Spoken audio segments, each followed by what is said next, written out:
it's gonna be alright. Hi everyone, and welcome to this week's edition of Trans Stupid, where I take a look at the wonderful world of LGBTQIA+ news, because stupidity is intersectional. I'm going to do something which I haven't actually done on this channel before, and that's a little bit of a response video, which, for those of you who are watching the skeptic community all the way back in 2016, that was kind of a big thing at the time. But I came across this video that Pink News released last Tuesday, talking about what it's like to be non-binary and lesbian. So, just to summarise, these are people who are not women saying what it's like to be someone who is a woman who likes women. How do these two things add up? As far as I'm concerned, my understanding of my gender and my understanding of my sexuality are very much intertwined and linked, like they are one and the same. So one is that you are not a woman, and the other one is that you are a woman. So how are they one and the same? Let's see what she has to say. One and the same. So can you be so she doesn't actually explain it. Can you be non-binary and lesbian? This is something I often get asked, because when you identify as non-binary, you're saying that you're not female. And if you're not female and you're attracted to women, does that make you a lesbian? So again, we didn't get an answer. We just got told, well, I'm not a woman, but I'm also a woman who likes women.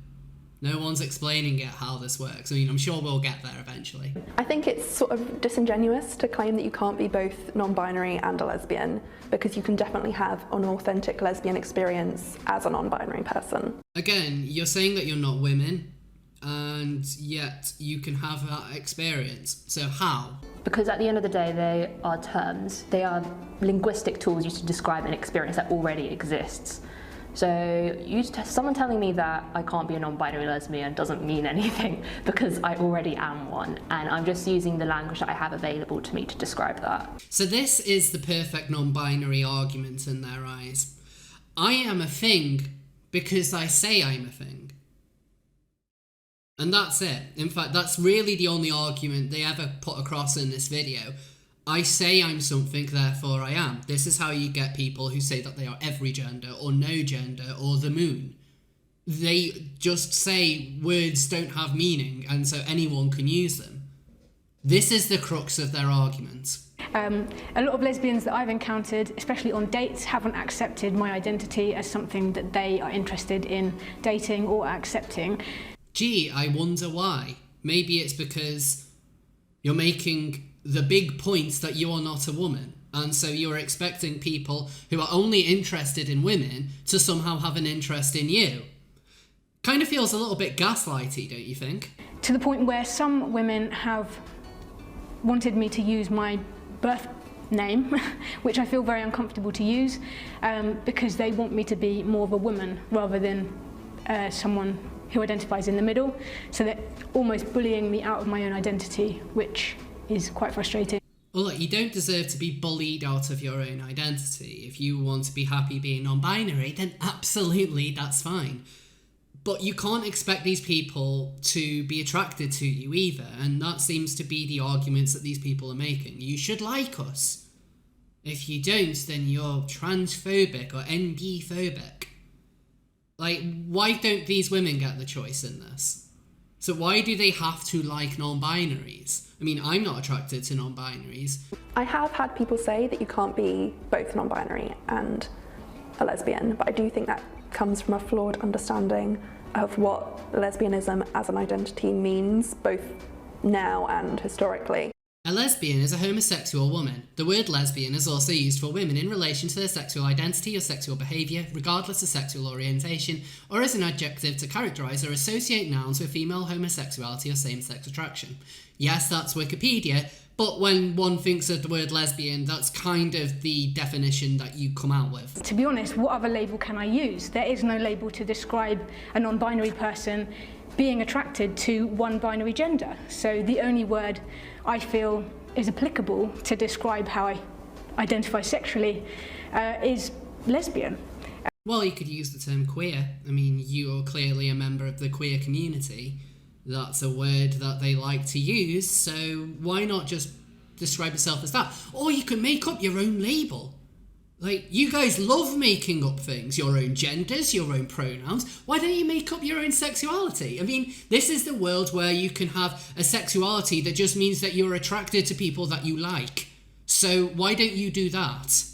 And I just want to comment on this weird idea of being a non-binary person who is attracted to one particular gender. So you want something to describe that. But women who are attracted to one particular gender also have to open it up to you. Like, are you a woman or not? Like, just come out and say it. Now, the reason why I'm commenting on this, not just because it's cringeworthy, but because this is a video that tells us absolutely nothing. It just says, we are this because we say we are. Now, Pink News is read by a lot of LGBT people. And so this video, which does nothing but is a way more of a virtue signal, is just pushing an ideology and saying, well, you need to accept it. Look how oppressed these people are. Because even though they say they are not women, women who are attracted to women don't like them. And so the women who are attracted to women should be attracted to these non-women, who are definitely not women, but it's fine for only them to be attracted to women. Yes. And so the next story that I want to touch on this week involves Vancouver Rape Relief Charity. Now, I covered them a couple of months ago when they had funding pulled because they refused to provide services to trans women. Following on from that, there was a bit of outrage in the trans community, and now there are claims that the trans community has vandalised this rape relief centre. A shelter offering support for battered women and rape victims has been vandalised twice in about 2 weeks, and a policy that denies services to transgender women is likely the reason why. Hilla Kerner with the Vancouver Rape Relief and Women's Shelter says about 2 weeks ago a dead rat was found nailed to the door. Tuesday morning, staff found threats and angry messages scrawled on windows. Graffiti on the building's windows include messages like "Kill TERFs" and "TERFs go home, you are not welcome." The centre has been criticised for excluding trans women from its services, including peer-to-peer counselling and shelters. Kerner says her organisation has been targeted for that policy, saying those services are only for women who are born female. She says it's a very controversial position in Vancouver and it's totally okay for people to disagree and not to support our position. To make those kinds of threats is appalling. Often our members will be targeted. People are expressing their disapproval of us, but we haven't faced such unacceptable threats until now.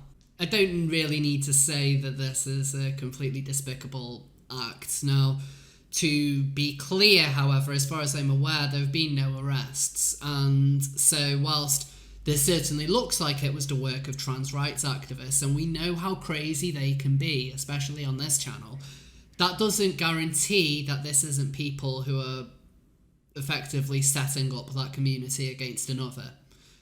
That is a possibility. I'm not saying it's the most likely one, but I still have to take that into account. However, Morgane Auger, who is one of the people responsible for the centre having its funding pulled in the first place, sent out quite a weird tweet when discussing this, saying, regrettably but predictably, Vancouver Rape Relief choosing to ignore Canada's civil rights laws causes blowback. I emphasise VRR feels threatened by the predictable response to their conduct.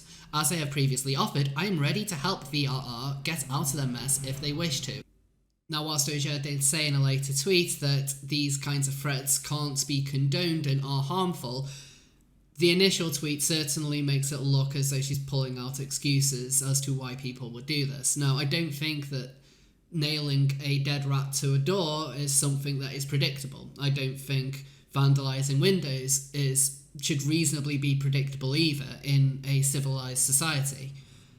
That Auger would lean on these kinds of things shows that she has quite a weird lack of empathy for people in difficult positions, and this isn't the first time that she's shown it. She is regularly tone deaf and often on the wrong side of arguments.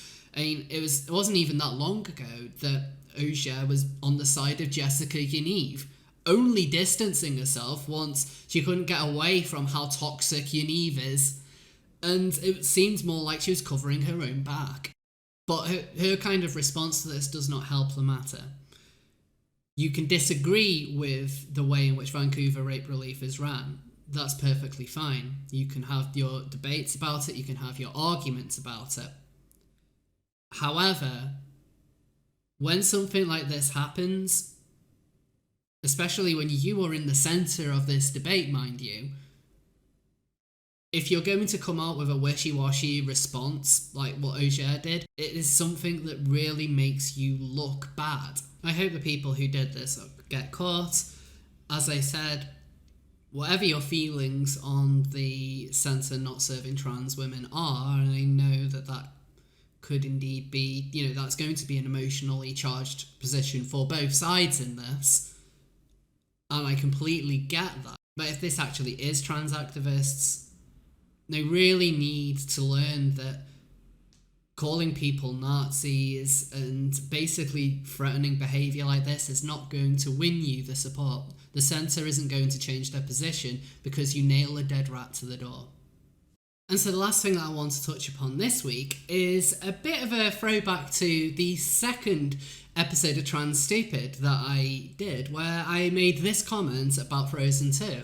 These people are setting themselves up for an absolutely massive fall. I highly doubt that Disney is going to turn Elsa into a lesbian. In fact, from looking at the trailer, I'd be quite surprised if romance even played a big part in the plot in the first place. But queer activists do seem to have a habit of hyping themselves up over whether a character could be gay or LGBTQIA+++, only to then let themselves down when the companies involved inevitably don't bow to their pressure. And as a result, they get incredibly whiny and throw hissy fits online, demanding that companies apologise for not bending the knee. So I'm bringing this up for two reasons. One, I kind of want an excuse to wear my mini ears again. But I was right.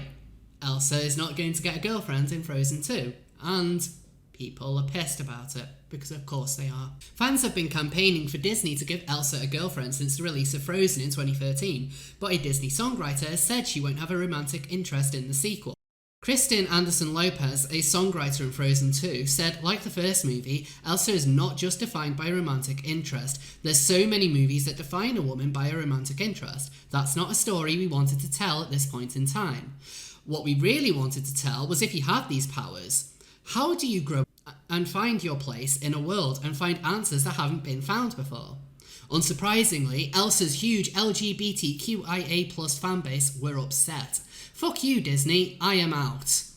Hypocritical that Anna isn't being seen as being defined by her love interest, but Elsa with a girlfriend would be. Meh. Very poor response. Give Elsa a girlfriend, you cowards. So this was always going to happen, admittedly, and there's a couple of good reasons for this. Well, I'll say good reasons. One of the main ones being the international film market, and in particular China, that doesn't really allow homosexual relationships to be shown on screen.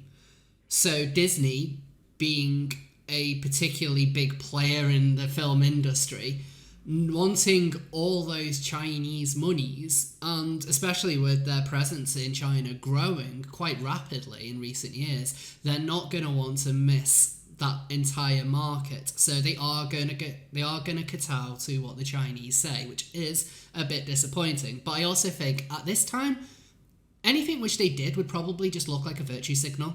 Like, there's been a lot of pressure coming from LGBTQIA+ people to introduce queer characters in media, and then a lot of these people won't buy the media or go out and see it anyway, and they'll just find something else to be offended by in it, because that's all these people really do. So, personally, I'm not too bothered whether Elsa had a girlfriend or not. I just would like a good film, basically. So what are your thoughts on the stories I've covered this week? Is there anything in particular I've missed out? Please let me know in the comments. Thank you all so much for watching. Please be sure to like and subscribe, and if you enjoy my content, you can also support me on Patreon and Subscribestar.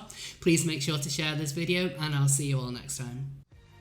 And a special thanks to Laisha, James Dorans, James UK, Evil Moith, Kim Vandry, James C. George, Rose Hypnol, The Poor of Rizzo, and the rest of my supporters on Patreon and Subscribestar.